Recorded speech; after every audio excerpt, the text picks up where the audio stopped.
Good morning. Thank you so much for joining us. I'm filled with so much immense gratitude to see the room is full. I think at one point I was worried that we would have like 4 people. Yeah, so I'm Cecilia Maundu. I'm a broadcast journalist. I'm a digital security trainer. I'm also a podcaster. I work at the intersection of technology, human rights, and journalism. As you heard Phil talking about, the future of work is about intersectionality. You'll find a doctor who has interest in digital rights. You'll find a civil engineer like herself who has an interest with digital rights. Yeah, so today we are going to talk about the future of work. We're going to talk about digital resilience. And I'm going to give an opportunity to my 2 guests who are very gracious to accept our invite, because I'm here on behalf of Pollicy as much as I'm here as the host of Digital Dada. So, my name is Mary Mwendwa. I'm the editor for an online publication here in Kenya known as Talk Africa. I'm also a journalist and I'm happy to be here. Thank you so much, Mary, for joining us. My name is Mercy Tyra Murengu. I am a 16 times award-winning multimedia journalist. I work for MediaMax Network Limited, to be precisely Milele FM and K24. I'm a scholar here, pursuing master's degree in digital journalism. I'm a member of AMWIK. I'm also a member of IAWRT, Dada Academy, and Kenya Correspondence of Journalists. Thank you, Mercy. Thank you. My name is Brenda Namata, and I am a communications specialist and a gender advocate.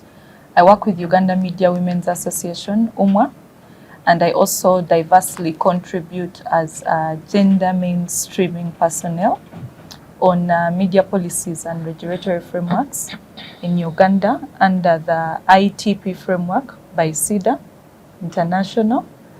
And I am a member as well of the communications professional body, PRAO, in Uganda, and UMWA also as an association for women journalists, despite working for it as an employee, and they are in a capacity of communications and advocacy officer. Well, thank you so much, and thank you so much again for joining us. We are going to be exploring empowering strategies and tools on how to help women navigate the future of the digital work. So without further ado, let's kick off this podcast episode on innovative pathways to digital resilience for women. So I think I'll start with Mary. To you, what do we mean by digital resilience? I'll talk in 2 perspectives. Working with journalists and even as a woman who interacts with the digital space largely. When we say digital resilience in the context of women at work, it means that women being able to interact, women being able to work in the digital space despite the advancements. And it means that these women are able to navigate through the space, putting in mind their security concerns, putting in mind the technology innovations that are coming in, so that they are able to navigate through as they progress through their various fields. Now, in the context of journalists, it's a bit wide, but it depends on which area journalist is working. If it is an investigative woman journalist, it means that their digital resilience has to be on a very, very high notch. They have to invest in high-tech cyber security applications so that their work is not compromised. Because if they don't do that, then they're in trouble. Their work will be compromised, they'll be hacked, so many things will happen to them. So briefly, that's it. I'm sure as we progress through these discussions, we'll discuss more. Thank you so much. Thank you, Mary. You bring in a very interesting point. You brought in the angle of investigative journalism. So digital resilience is also more subjective than objective, because we've got very different threats. What Philip can go through is not the same thing that I will be able to go through. You're a journalist who is in the limelight doing a very big show, which has a very large audience across the country. Your threats are not the same as mine, because I'm behind the scenes. So it's also something that we need to look at. So I would also come to you. In your context, what is digital resilience? I think I don't depart very much from Mary's submission, but I would love to just build on that. Digital resilience is simply the ability of women to be able to identify and respond to any form of threats that may manifest on online platforms, so that they are able to exist, to utilize and thrive in their socio-economic rights on the online spaces.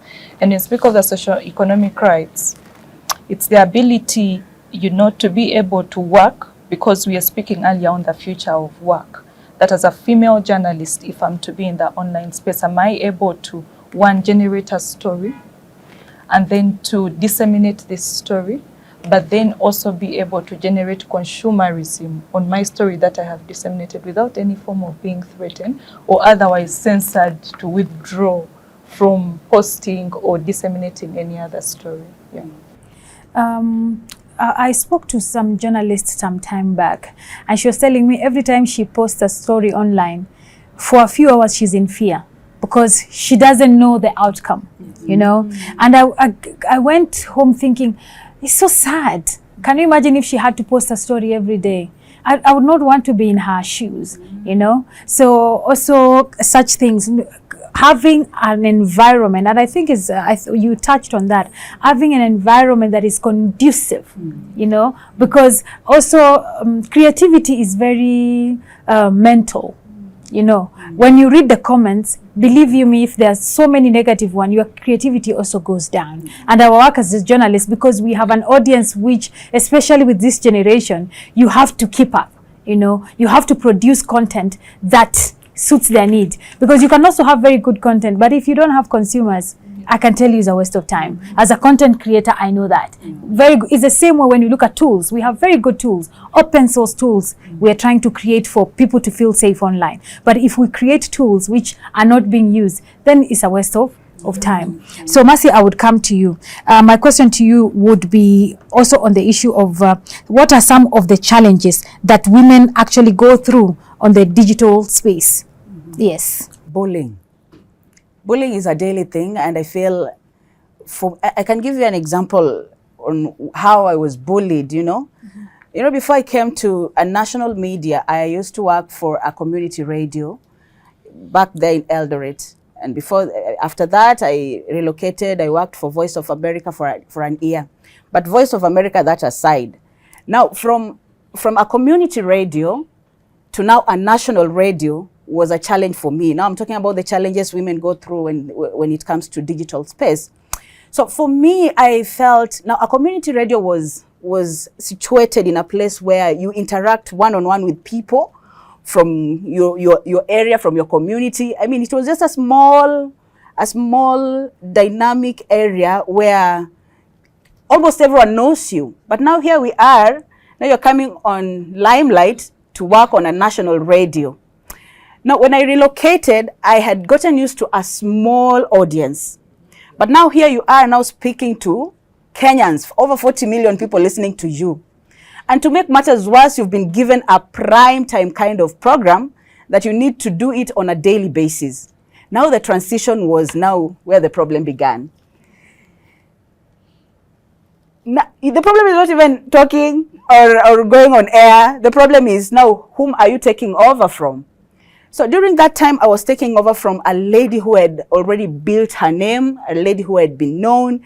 And here I am from a community radio. No one knows me in Nairobi. And here I am coming to do this mega program. So the very first time when I came, Cecilia, I thought it was a normal business from where I come from in my community in IAWRT. And people would come, anytime you'd pick a call, and someone would just identify you. Hey, Mercy Taira, and you would start conversing. Now here you are in Eldoret talking to 40 million people whom you don't even know. This is a new audience.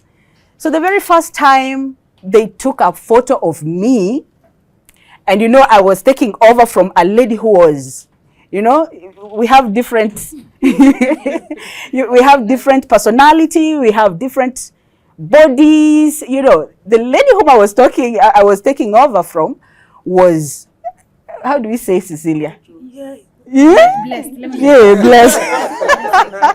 Yes. And you see me, I'm tiny, I'm small. Yeah. So they would take that photo photo of me and that from the presenter who had left, and they would merge, and they would say, this one has big nyash, this one has no nyash, this one, and they would take one nyash from this other lady and put on mine, you know, and they would say to Saidiane nyash, you know, in English it means your nyash is behind, you know. I don't have a big one, Julie. You've seen me. But the other one had been blessed. So the cyberbullying is real, and for me, it took long to just cope with that. And you see, people would go at the comment section, and instead of just taking part about the conversation that was going on, they would talk about the body parts, they would talk about the voice, you know, they would talk about, they would bully me like nobody's business. So those are some of the challenges, and I felt, because during that time, we had been employed by another gent, but for him it was so smooth, and he just suited the program he was given, and he was not bullied as much as I was, you know. So for me, I felt for women, we have a long way to go when it comes to online and digital space, because I experienced it the first time, and I was like, this is not what I bargained for. I nearly resigned, and in the process, I became sick, and depression was real, you know. I nearly lost that job because I couldn't take it. But with time, with friends around, with family and support system, yeah, we were able to maneuver. But it is not easy, Cecilia. And you know, your story is so similar in so many levels. And I realize it's not only in Kenya, it's in Uganda, it's in Tanzania. I was reading a story about a lady who from Finland, a journalist who has been trending. And she wrote a story about the government, and she's being harassed there. So it's not even a unique problem to third world countries, as we refer to ourselves, but also globally. And I will also come back to you people to tell me what are some of the challenges, or how can we handle this issue, because I know Pollicy has been doing a lot on the issue of online violence. But because of the interest of time, let me move on. So what are some of the strategies, and I would come to you, Mary, what are some of the strategies or innovative ways that we can use to empower women to build a digital resilience, because we cannot afford to leave women behind. We keep saying that the internet is gender blind, but because of what happens on the internet, then the issue of gender comes up. So what are some of the strategies that we can employ, we can use to empower women, because we want them on the digital space, because we don't want the digital divide to keep growing wider, which it is. Yes. Initially, I said I'll talk about the space that I'm working with, yes, because that's the space I know better. Yes. The space of women journalists. Yes. I also work with men journalists also, but now I can talk about the women. Just before elections, or during that time of elections, there's a lot that happens, especially here in Kenya. There's a lot of stories that are flying around from bloggers, from citizen journalists, and even from credible journalists. Now, sometimes the public is not able to understand which story is credible. Sometimes it's a blogger, and then sometimes they tie into the story that a professional journalist has done. Then it seems the professional journalist is lying. Now, when such things happen, it needs that the journalists need to be educated and mentored. Because sometimes back, some journalists could be harassed, and then they don't talk about it. They think, if I talk about it, maybe people will feel I'm being nosy, and I'm talking a lot about my work. But education and mentorship means that these journalists are able to sit with people who have gone through the same and how they have navigated through the same. Another thing is networking and being in support groups, like Association of Media Women in Kenya, where most of us are. They have support groups, they have trainers on digital safety, and all that. And also, I'll speak about investigative journalists. There are organizations that really support investigative journalists, especially women. Like IAWRT have a good training on digital security in the digital space. ICJ, International Center for Journalists. There are many global investigative journalists network. So as a journalist and as a woman who works in this space, you need to gauge your threats. You know, threats graduate. When you get in the investigative space, they graduate. They are on a higher level. So you need to be trained also on a higher level. You may not be trained like an intern who is just entering a newsroom with not so much knowledge. So there's a lot that can be done, and also being just having cybersecurity awareness with you, basic ones like having a two authentication process on your phone, on your laptop, not going to a cyber. You know, sometimes journalists will find a laptop has crashed, they work in a cyber. You don't need to do that, because a cyber is one of the biggest threats where we get threats on our security space. And even just knowing if you are in a meeting like this one, you don't need to leave your computer on. I do not know who is here. So there's those basic measures that a woman journalist needs to be aware of, because sometimes, you know, there's a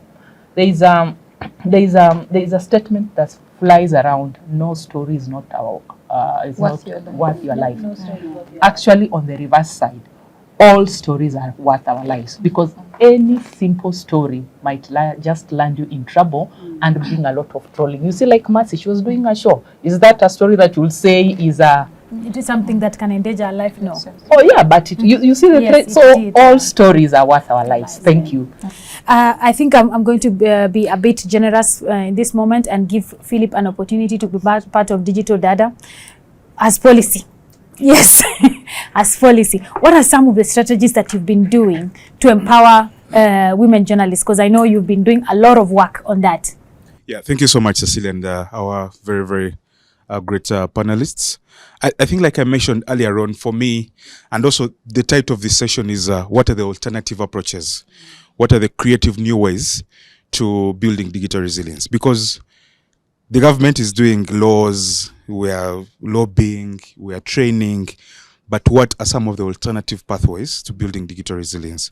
Because it has been known from the past that resistance is needed sometimes. You need to come up with your own ways to make sure that people get the information. You need to get out of the traditional ways to make sure that people get the information. And even beyond journalists, because we've worked with journalists, we've worked with women politicians, young university students, we've worked with very many people, we've worked with traditional human rights defenders, even those that are not doing anything to do with digital. We've had traditional human rights defenders that have been working on like corruption issues, health issues, men's issues, all these people that we've gathered through the Digital Human Rights Lab to say, okay, guys, this is your work that you're doing. It's traditional, has a lot of lobbying, but what value does the digital add to your work? How effective can you get in your work on corruption on online? How effective can you get in your advocacy for probably free, sanitary pads in the digital era? How more visible can your work get? But also, as you get online and you're looking for the visibility and all these things, how secure can you be? What are the threats that are online? These days you have surveillance, both state and non-state surveillance, and some of us don't even know. Of course, some people keep using the word hacking, but I want to reserve myself on hacking because, of course, the hacking that most people talk about is not actual hacking, but it's something to pay attention to. That we've had scenarios in Uganda, for example, and I know you know about this, Brenda, where mainstream journalists like the Canaries, their phones have been tampered with. The Pegasus, you've heard about the Pegasus issue. There's quite lots of people I know were affected, but they're not aware. You're moving with your phone, you're speaking on your phone, you're doing exclusive interviews on your phone, and you're being tapped, whether with government or not. There's lots of those cases. So as we get into the digital space, and I'm going to get to what we are doing, I think as we preach digitization, try to get everyone online, it's important that we highlight what are the challenges. And I love that you've also talked about what are the challenges. Because for many people, every time we preach digitalization, they're like, but is that us? Are we there yet? You talk about digital security, and they're like, then that's where threat modeling comes in. And they tell you, okay, you work for KBS, Kenya Population Bureau.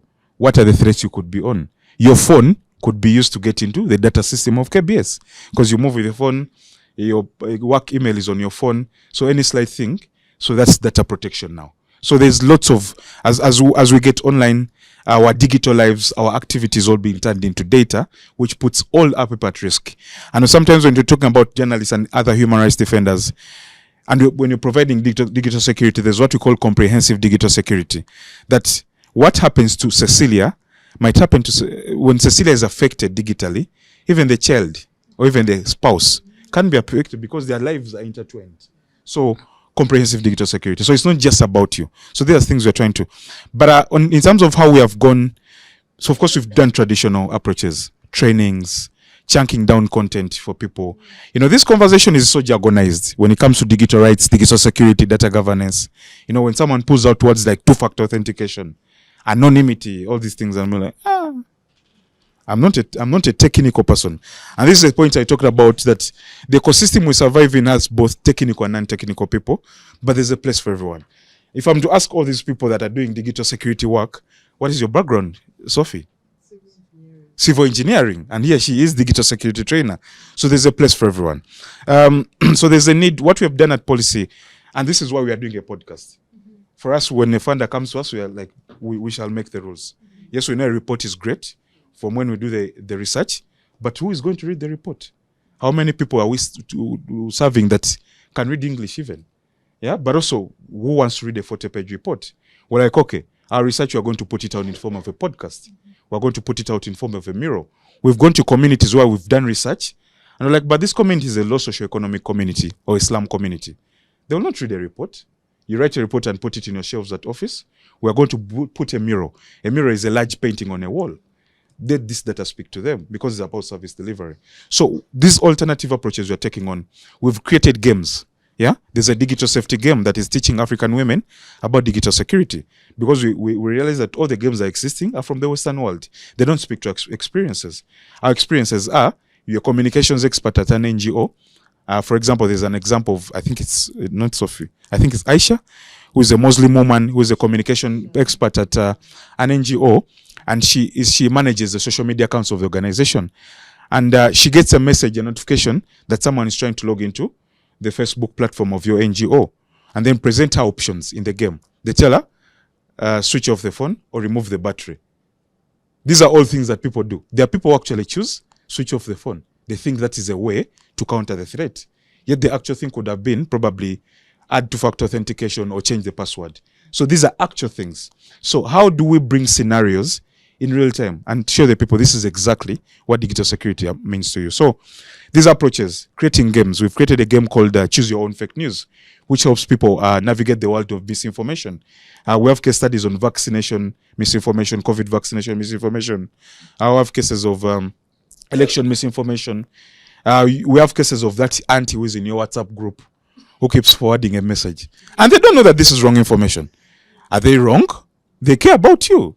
At the onset of COVID, we saw lots of things. So we have such people who mean well, but they're spreading misinformation, but they don't know. How do you pass on skills to them? Because we all know, if I'm to ask how many people in this room have had a training on misinformation, fact-checking, or digital security, not many.